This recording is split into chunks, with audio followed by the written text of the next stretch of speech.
चलिए समझते हैं कि कैसे एक सर्किट में पता लगाया जाता है कि कोई एलिमेंट सीरीज में कनेक्टेड है या पैरेलल में। जानने के लिए हमें दो चीज़ों का जानना बहुत ज़रूरी है।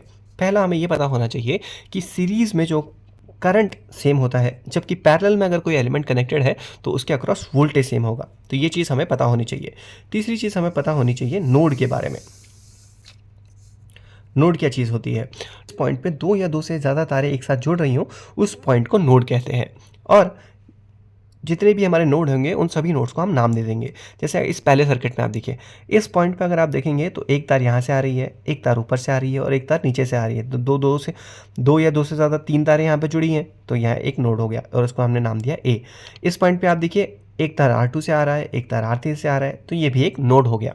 इस पॉइंट पे देखिए, तीन तारें आ रही हैं, एक ऊपर से, एक नीचे से और एक यहाँ से, तो इस नोड को हमने नाम दिया सी। इसी तरह से सर्किट में जहाँ जहाँ दो या दो से ज़्यादा तारें एक दूसरे से जुड़ रही हैं, उन सभी पॉइंट्स को हम नोड कहेंगे और उन सभी को हमने नाम दे दिया। अब एक एक करके सीरीज और पैरेलल आइडेंटिफाई करना सीखते हैं। तो सबसे पहले हम देखते हैं फर्स्ट सर्किट को। अब यहाँ पे आपको क्या करना है, यहाँ पे आपको सर्किट में करंट को फ्लो करवाना है। अब इस रेजिस्टेंस से हमने करंट फ्लो करवाया जिसकी वैल्यू थी I। जब ये करंट फ्लो होगा तो नोड पे आते ही करंट क्या होता है, डिवाइड हो जाता है। तो कुछ करंट जाएगा ऊपर और कुछ करंट जाएगा नीचे। नीचे जाने वाले करंट को हमने नाम दिया है I1 और ऊपर जाने वाले करंट को हमने नाम दिया है I2। ठीक है। अब अगर आपसे मैं ये प्रश्न करूं कि R1 और R2 क्या सीरीज में कनेक्टेड है? सीरीज में कनेक्ट होने के लिए क्या ज़रूरी था? सीरीज में कनेक्ट होने के लिए करंट सेम होना ज़रूरी था। तो यहाँ पे R1 से जो करंट जा रहा है उसकी वैल्यू है I, जबकि R2 से जो करंट जा रहा है वो है I2। तो R1 और R2 सीरीज में कनेक्टेड नहीं है। क्यों नहीं है? क्योंकि इन दोनों का जो करंट है वो सेम नहीं है।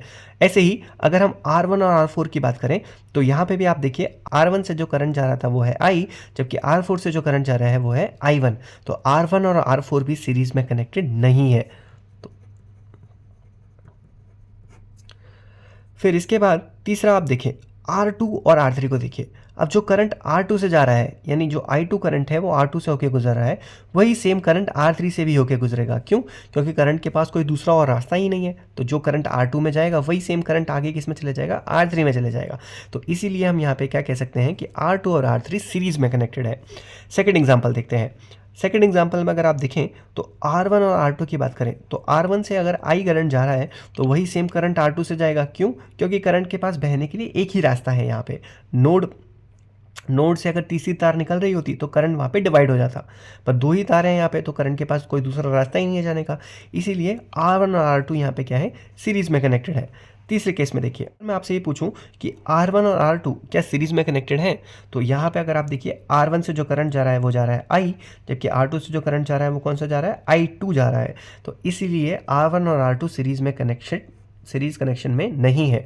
जबकि हम लोग R1 और R2 को अगर ये सोचें, अगर सीरीज में नहीं है तो क्या ये पैरेलल में कनेक्टेड है, तो ये पैरेलल कनेक्टेड भी नहीं है। क्यों नहीं है? क्योंकि पैरेलल कनेक्शन में होने के लिए दो एलिमेंट्स के अक्रॉस वोल्टेज सेम होना चाहिए। वोल्टेज सेम होने का मतलब ये है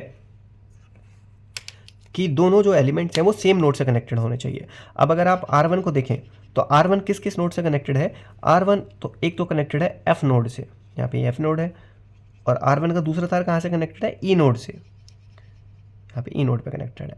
इसी तरह से अगर आप R2 को देखें तो R2 का एक हिस्सा कनेक्टेड है E से, जबकि दूसरा हिस्सा कनेक्टेड है G से। तो ये दोनों R1 और R2 अलग अलग नोड से कनेक्ट होने की वजह से R1 और R2 क्या है, ये पैरेलल कनेक्टेड भी नहीं है। यानी इसको ना ही ये सीरीज कनेक्शन कहलाएगा, ना ही ये पैरेलल कनेक्शन कहलाएगा। समझ में आया? अब यहाँ पे अगर आप R2 को देखें, ये वाला जो R2 रेजिस्टेंस है और ये वाला जो R3 है, इनको हम देखते हैं क्या ये सीरीज में कनेक्टेड है या पैरेलल में। अब आप सीरीज तो समझ ही गए हैं, R2 से जो करंट जा रहा है वो है I2, जबकि R3 से जो करंट जा रहा है वो I1। करंट ही अलग अलग है तो सीरीज तो हो नहीं सकता। अब पैरेलल टेस्ट करके देखते हैं R2 किस किस नोड से कनेक्टेड है। अगर आप R2 की बात करें तो R2 कनेक्टेड है E नोड से, और दूसरी तरफ ये कनेक्टेड है, R2 जो है एक तरफ E नोड से कनेक्टेड है, दूसरी तरफ ये कहाँ से कनेक्टेड है, G नोड से कनेक्टेड है।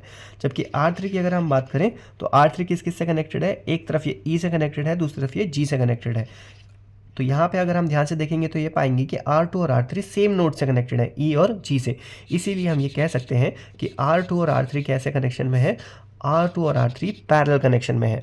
तो यहाँ से हमें बस ये समझना है कि जब जब भी दो एलिमेंट से सेम करंट पास होता है तो वो सीरीज कनेक्शन में होते हैं, और जब भी दो एलिमेंट्स सेम नोड से कनेक्टेड होते हैं, उनके अक्रॉस वोल्टेज सेम होता है, वो पैरेलल कनेक्शन में होते हैं। ज़रूरी नहीं है कि कोई एलिमेंट सीरीज में कनेक्टेड नहीं है तो पैरेलली कनेक्टेड होगा, यानी सीरीज पैरेलल, और तीसरा टाइप होता है मिक्स टाइप, जिसमें जो एलिमेंट है वो ना ही सीरीज में होते हैं ना ही पैरेलल में होते हैं। तो ये हमें पता होना चाहिए।